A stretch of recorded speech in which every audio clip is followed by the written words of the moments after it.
Hi guys. So basically I got this 11 horsepower engine. It's supposedly, from what I understand, it's made in China. Okay. So here's the wiring diagram that I use. And if you ever want to reference that, just go back there and pause the video and you can look at that. Okay. So here's the engine that I got. Just looking at it, that's the spark plug and the muffler. I measures it. I already got the part on the shaft from my snapper mower. You'll see it's already on there. It's a 1-inch shaft. Now I got the muffler gasket from my muffler from my snapper rider, and the I'm measuring the shaft for you there. It's 1 inch. My snapper part fit right on it, and actually the mounting bolts on the mower that mounts to the frame, they've lined up perfectly with my previous bolts. I didn't have to drill no new bolts in the frame. Now I'm taking this gasket, this muffler gasket, and I'm putting it on there. You can see it's a little bit short. So a regular snapper muffler may not fit. And so I had that muffler on there. It had a special flange to it that I was able to make it fit. But it was just that muffler. It wasn't my other snapper muffler. So this engine actually came with a voltage regulator. So see them two yellow wires? That puts out the AC current, and that goes to the voltage regulator. And the voltage regulator has got a red wire coming out of it, and that's the charging wire right there.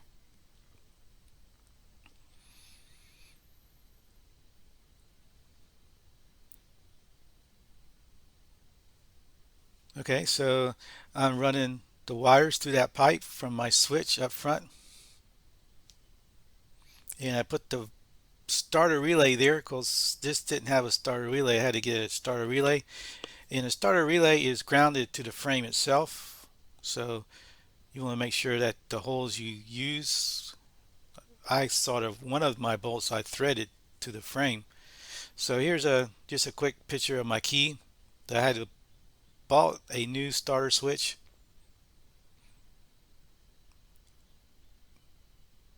Okay, and so all the pretty much everything, all the wiring is had to do from scratch.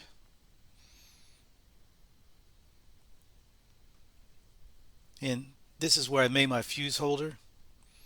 I put I'm just showing you how I did it. I put the heat shrink around it, and I so that there would be a heat insulation on them, and then I just put my hair dryer on that heat shrink to shrink it up, and that was my fuse holder. That's how I made my fuse holder. So here I am. I got this red wire from Lowe's. I had it, actually got it a couple of months ago, and I had it and I never used it. So I'm using it for the starter and the connect to the starter relay and the battery. At least this one is red. So now there's the big heavy duty ground cable I got connected to the battery.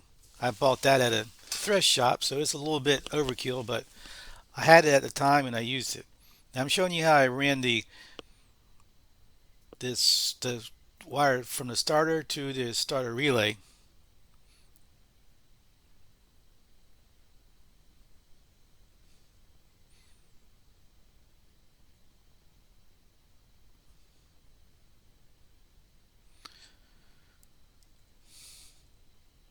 So if you notice that starter relay, the two bolts coming sticking straight up, well, there's where I connect the main power. You see that little bolt on the bottom of the starter relay? Well, that's that silver bolt on the starter relay, silver color one on the below the two main ones. Well, that's where my switch, the wire from my key switch goes. Is S. It's labeled S on the terminal of the key switch. That's where I put it. Okay, and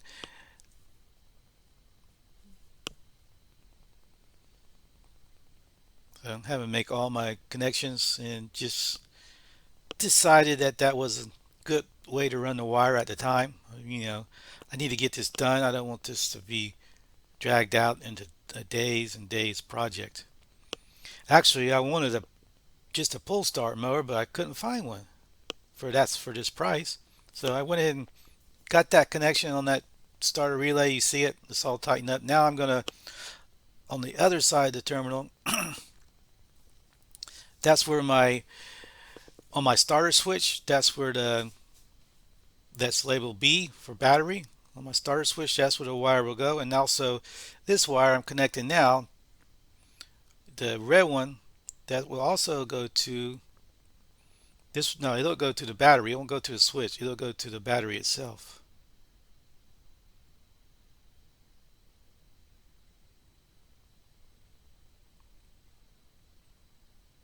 So you can get a you can use a there is one type of muffler that fits this engine. That muffler that looks like mine that's on there now.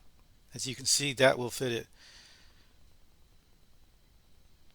Because it was hard to look up parts or find parts for this engine. Really, really, I couldn't do it.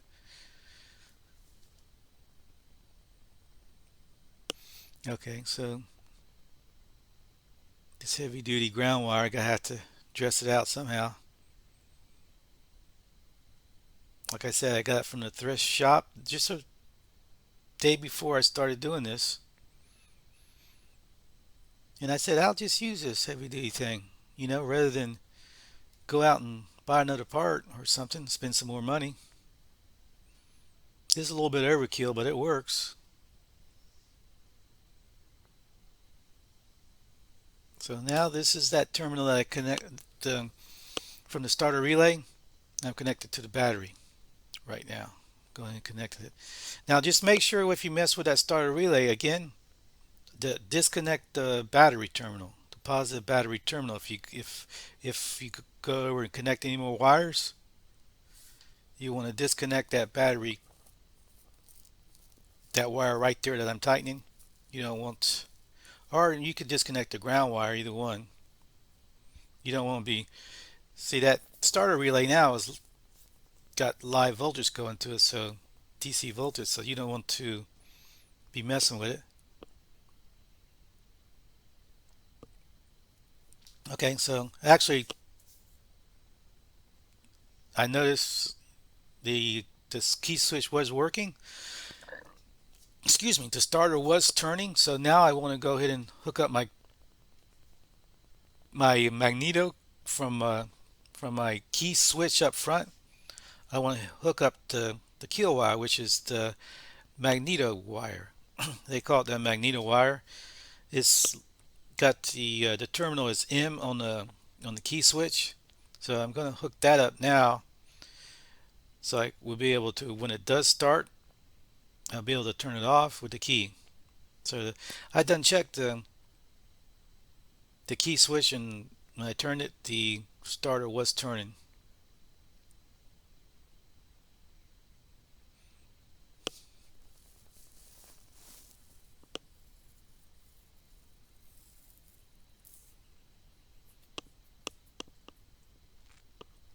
I'm just putting my electrical crimp in my terminals now.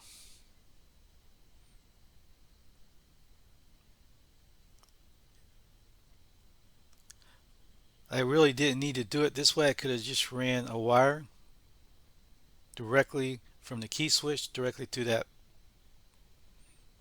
black wire, but I'm having to join that wire together in a couple places because I sort of miscalculated about my assumption of how that how that kill switch worked. Okay, so now that red wire going out of the voltage regulator, I got it wire nut there. Got a wire on it already. So I had stopped the video while I was doing that, and I'm sort of just stressing it out a little bit because I don't want them flying around the wind and get under a tire or something. So now this voltage regulator wire if it's going to put out the DC volts to charge the battery. And I'm going to connect it on the terminal. Okay, so now then again, make sure that battery,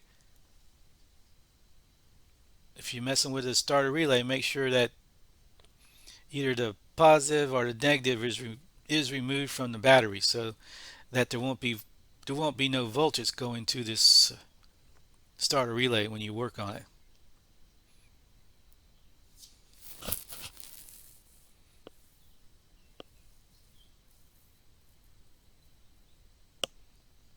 Okay, so I got that all tightened up.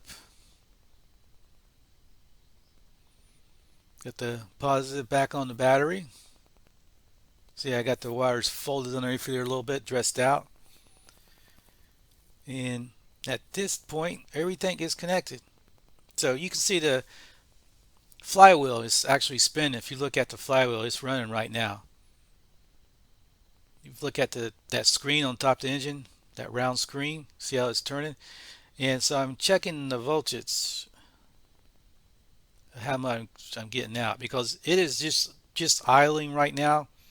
This engine doesn't really, the way it's governed and everything, it doesn't really rev up really fast. So I got 14.55 DC volts from this going to the, that's what the battery's putting out, are 14.4 14.40 with it idling down a little lower. Okay, so now I turned it off. So you can see it's about 1 volt different with the engine turned off. So I turn it back on, you see the flywheel on the engine is spinning again. So but basically, let's see, about the same there, no difference. I rev it up a little bit.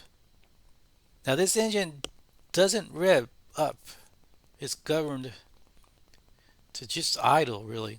You know, you get a little bit of a speed increase when I change the throttle, so I really hadn't adjusted that, so it's just like this is how a factory set up. So it looks like it is charging a little bit because there's about a volt increase. Okay, well, thank you for watching, and please subscribe to this video, and thank you so much, and that'll help me out if you subscribe. Thank you now. Bye.